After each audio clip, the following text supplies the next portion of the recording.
Hello students, आज हम लोग क्लास 12 की पोएम माय मदर एट 66 पढ़ेंगे और समझेंगे कि इसमें पोएटिस कमला दास क्या कहना चाहती हैं।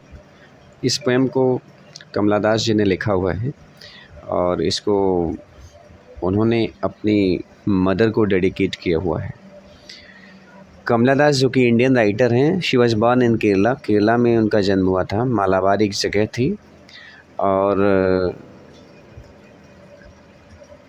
एक्चुअली इनकी जो थीम हुआ करती थी उस समय इनकी राइटिंग की, वो सोशल मैटर्स हुआ करते थे। इन्हें कन्फेशनल पोएटिस भी कहा जाता है क्योंकि इन्होंने जो कुछ भी लिखा है ज़्यादातर चीज़ें अपने ही बारे में लिखा हुआ है और आई का प्रयोग ज़्यादा इन्होंने किया हुआ अपनी क्रिएशंस में, तो इसलिए इन्हें एक वर्ड है कन्फेशनल पोएट, कन्फेशनल पोएट के नाम से इनको जाना जाता है। जब भी इनका जिक्र होगा तो इनको यही टाइटल दिया जाता है कन्फेशनल। कन्फेस माने आपको पता होगा ना, एक्सेप्ट करना, स्वीकार करना। तो ये चीज़ों को बहुत ही ईज़िली एक्सेप्ट करती हैं, जो कुछ भी ये महसूस करती हैं, अनुभव करती हैं या फील करती हैं। 1934 में इनका जन्म हुआ था और इनकी जो डेथ हुई थी वो 2009 में हुई थी। इनका पेन नेम जो है वो माधवी कुट्टी है। माधवी कुट्टी, इनको मलयालम लैंग्वेज में माधवी कुट्टी के नाम से जानते हैं और इनकी कुछ रचनाएं हैं जो कि बहुत ही कंट्रोवर्शियल भी हैं। मतलब इनकी रचनाएं कंट्रोवर्सी से भरी हुई हैं। आप देख पा रहे हैं ना, यहाँ पे लिखा हुआ है अल्फ़ाबेट ऑफ लस्ट 1977 में पब्लिश हुआ है और इनकी जो दूसरी कहानियाँ हैं ये पब्लिश हुई हैं 1992 में अदर स्टोरीज़ के नाम से। और इन्हीं में से लिरिकल पोएम है या लिरिकल इडियम के नाम से आप इसको जानते हैं, जो कि इसी का पार्ट है। तो माय मदर एट 66 आपके क्लास की पहली पोएम है और इसमें पोएटिस जो है वो अपने माँ के लिए एक तरीके का लव एंड एक्सेप्टेंस को शो करती हैं। बढ़ती हुई एज को लेकर वो बहुत ज़्यादा चिंतित हो रही हैं और इस पोएम में मॉर्टेलिटी मतलब मृत्यु सबको आती है, इससे कोई बच नहीं सकता है। बढ़ती हुई उम्र के दायरे में सब लोग आते हैं, इससे कोई बच नहीं सकता है, ये चीज़ बता रही हैं। और इसमें एक चीज़ पोएम में पोएटिस जो कह रही हैं, सबसे ज़्यादा इम्पॉर्टेंट बात यही है कि एजिंग ये चीज़ व्यक्ति के जीवन में होनी ही है, इसको व्यक्ति चाहकर भी रोक नहीं सकता है। और जब पोएटिस के दिमाग में आता है कि उसकी माँ इस समय 66 ईयर्स की हो गई हैं, मतलब 66 वर्ष की हो गई हैं, 66 ईयर्स की हो गई हैं, तो पोएटिस थोड़ा सा चिंतित हो जाती हैं और सोचने लगती हैं, अरे अब उनकी माँ जो है धीरे धीरे डेथ के करीब जा रही हैं, मौत के करीब जा रही हैं, बहुत ज़्यादा बूढ़ी हो रही हैं। ये चीज़ इन्हें परेशान करती है और परेशान इस तरीके से होती हैं कि कई बार इस पॉइंट को सोचती रहती हैं। जब ये पोएम शुरू होती है तो उस पोएम में पोएटिस जो है अपने पेरेंट्स के घर गई हुई हैं। अब यहाँ से आप पोएम को समझिए, पोएटिस कमला दास अपने पेरेंट्स के घर गई हुई हैं और वहाँ से वो कोचिंग के लिए जा रही हैं। कोचिंग से वो प्लेन से कहीं जा रही हैं और कार से ड्राइव कर रही हैं और अपने माँ के साथ में बैठी हुई हैं। अपने माँ को बीच बीच में वो देख रही हैं और देखते समय ही उनके मन में विचार आ रहा है, अरे उनकी माँ तो बूढ़ी हो चली हैं और उनकी उम्र अब ज़्यादा बची नहीं है। यही विचार जब कमला दास जी के मन में आता है तो परेशान हो जाती हैं अपनी माँ के स्वास्थ्य को लेके, अपनी माँ की ग्रोइंग एज को लेकर के वो काफ़ी ज़्यादा टेंस्ड हो जाती हैं। अगले पार्ट में पोएम का पहला पार्ट था, पोएम का सेकेंड जो पार्ट होगा उसमें आपको मिलेगा कि पोएटिस का जो मन है वो कार से ड्राइविंग करते हुए थोड़ा सा हटता है। हटने का मतलब है कि उसका मन बाहर जब जाता है तो पोएटिस बाहर की दुनिया को देखती हैं तो अच्छे से पेड़ जो यात्रा करते हुए दिख रहे हैं, लग रहा है कि वो भी दौड़ रहे हैं उनकी स्पीड के साथ में। और काफ़ी खुश बच्चे जो है अत्यधिक प्रसन्नता के साथ दौड़ते हुए अपने घरों से निकल रहे हैं और खेल रहे हैं। और एट लास्ट पोएम का जो एंड होगा वो एयरपोर्ट पे पहुंच जाएंगी, मतलब कमला दास जी एयरपोर्ट पे पहुंच जाएंगी और वहाँ पर ये अपनी माँ को गुड बाय कहती हैं। और गुड बाय कहने का सेंस ये है कि वहाँ पे कुछ कह नहीं पाती हैं, सिर्फ स्माइल करती हैं, स्माइल करती जाती हैं, स्माइल करती जाती हैं। स्माइल में यहाँ दो चीज़ें हैं, एक तो पीड़ा है, मतलब स्माइलिंग ज़रूर वो कर रही हैं लेकिन पीड़ा उनके मन में बना हुआ है कि हो सकता है कि वो अपनी माँ से दोबारा मिल ना पाएँ, या उनकी माँ की एज ज़्यादा हो रही है तो कहीं कुछ अनहोनी ना हो जाए। तो इस सेंस के साथ में ये अपनी माँ से विदाई ले रही हैं। लेकिन कमला दास अपने इस पेन को, मतलब जो मेंटल एगोनी है, पेन है, कष्ट है कि उनकी माँ बूढ़ी हो गई हैं, उसको दर्शाना नहीं चाहती हैं, उसको बताना नहीं चाहती वो अपनी माँ से कि मैं आपके स्वास्थ्य को लेकर बहुत चिंतित हूँ, और इसीलिए वो स्माइलिंग करती हुई गुड बाय बोलती हैं और फिर चली जाती हैं। आइए हम लोग इस पोएम को लाइन टू लाइन देखते हैं। During from my parents home, sorry driving लिखा है, क्षमा करिएगा। Driving from my parents home to Cochin last Friday morning I saw my mother beside me. कहने का अर्थ क्या है कि अपने माता पिता के घर से ड्राइव करते हुए कहाँ जा रहे हैं? कोचिन जा रही हैं, कोची जा रही हैं।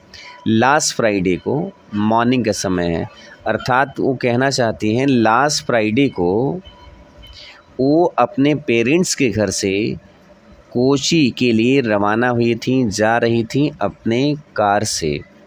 आई सॉ माई मदर बिसाइड मी, उन्होंने अपने माँ को अपने बगल पाया, अर्थात उन्होंने अपने माँ को अपने बगल बैठा हुआ पाया। ये पोइटिस कह रही हैं। आगे क्या कहती हैं? डोज, उनकी माँ झपकियाँ ले रही हैं। डोज का मतलब होता है नींद में आना, हाफ स्लीप जिसे कहते हैं, हाफ स्लीप, ये अर्थ होता है डोज का। तो यहाँ पे डोज शब्द आया हुआ, डोज का मतलब है उनकी माँ कार में बैठे बैठे सो रही हैं, थोड़ा नींद में हैं, थोड़ा सा वो झपकी ले रही हैं आप कह सकते हैं। और इसके बाद ओपन माउथड, यहाँ पोएट लिख रही हैं ओपन माउथड, मतलब सोते समय जब वो कार में बैठी हुई सो रही हैं तो उनका मुंह खुला हुआ है।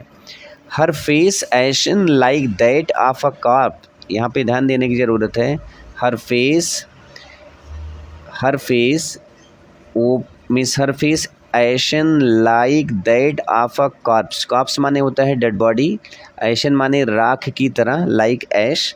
हर फेस माने उनका चेहरा, उनका चेहरा राख की तरह, जैसे एक डेड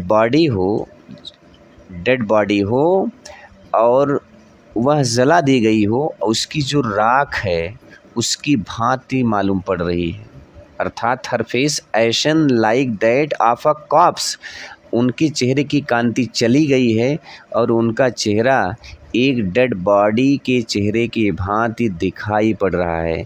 जिस तरीके से एशन माने राख होता है, राख में कोई कलर नहीं होता, डिम कलर हो जाता है।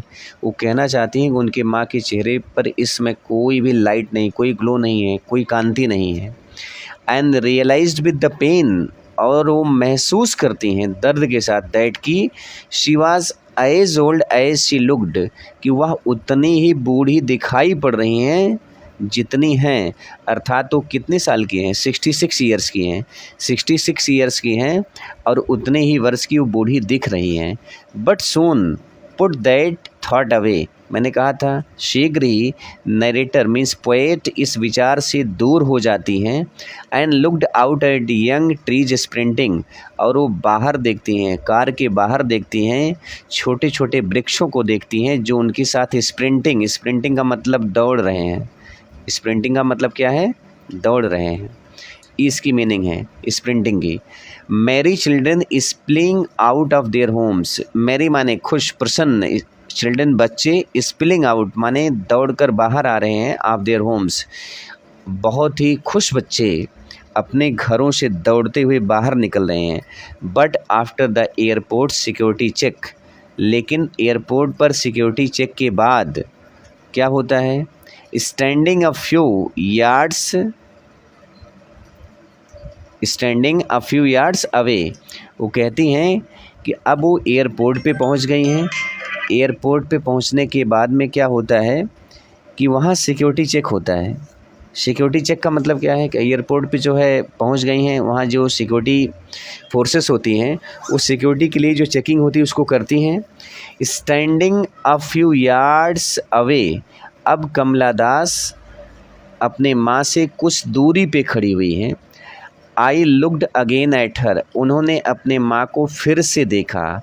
वैन का मतलब है उनका चेहरा अब पीला पड़ गया है। क्या हो गया है? वैन माने धुंधला हो गया है, मतलब फेड माने मुरझा गया है। एक शब्द है फेड, फेड माने होता है मुरझाना। वेन का अर्थ क्या है बच्चों? फेड है। फेड माने मुरझाना। वो अपनी माँ को दोबारा से देखती हैं तो क्या देखती हैं? उनका चेहरा मुरझा गया है, पीला पड़ गया, अर्थात तो देखती हैं कि उनकी माँ के चेहरे पे अब कोई कांति नहीं है और उनका स्वास्थ्य खराब हो गया है। As a late winter's moon, ऐसा लगता था जैसे ठंड का मौसम हो और उसमें चंद्रमा का प्रकाश जिस तरीके से धुंधला दिखाई देता है, उसी तरीके से उनकी माँ का चेहरा मुरझा गया था, धुंधला हो गया था। फेल्ट दैट का मतलब क्या है? उन्होंने महसूस किया। क्या महसूस किया? ओल्ड फैमिलियर एक, उन्होंने अपने माँ को देखकर पुराने दर्द को महसूस किया।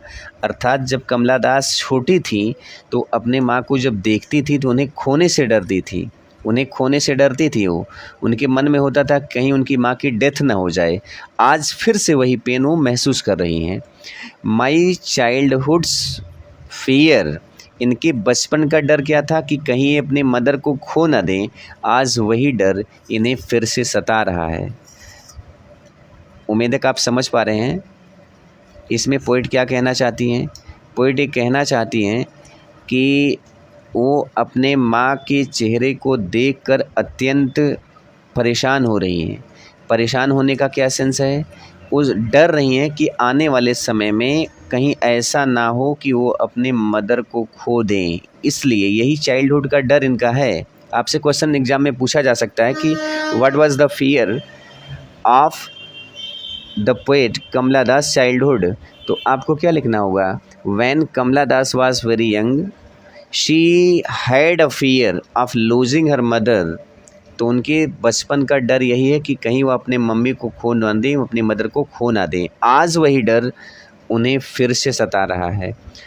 But all I said see you soon, लेकिन उस दर्द को, ये अपने उस पेन को अपने माँ से बोलती नहीं हैं। वो क्या कहती हैं कि सी यू सून, फिर मिलेंगे, जल्दी ही फिर मिलेंगे अम्मा, मदर, हम जल्दी ही फिर मिलेंगे। All I did was smile and smile, वो कहती हैं जो भी मैंने उस समय किया सिर्फ मैं मुस्करा रही थी। अर्थात there was pain behind her smile. Why the poetess was smiling? The poetess was smiling because she did not want to trouble her mother. She knew that if she had showed the pain to her mother would be very sad also. This is why though she was not happy but she was smiling. आप समझिएगा, खुश नहीं है कमला दास, यहाँ smile शब्द use कर रही हैं लेकिन खुश नहीं हैं। एक्चुअली वो अंदर से इंटरनली बहुत ज़्यादा दुखी हैं, लेकिन वो अपने माँ को शी ऑफ कर रही हैं मुस्कुरा करके, स्माइलिंग करके, ताकि उनकी माँ को तकलीफ़ ना हो। अब इसमें मुझे लगता है कि आपको इस पोएम समझ में आई होगी। नहीं समझ में आई होगी तो आप एक बार इसको फिर से रिपीट करके देखिए, और रिपीट करके देखने के बाद आपको पोएम समझ में आएगी। ओके, धन्यवाद।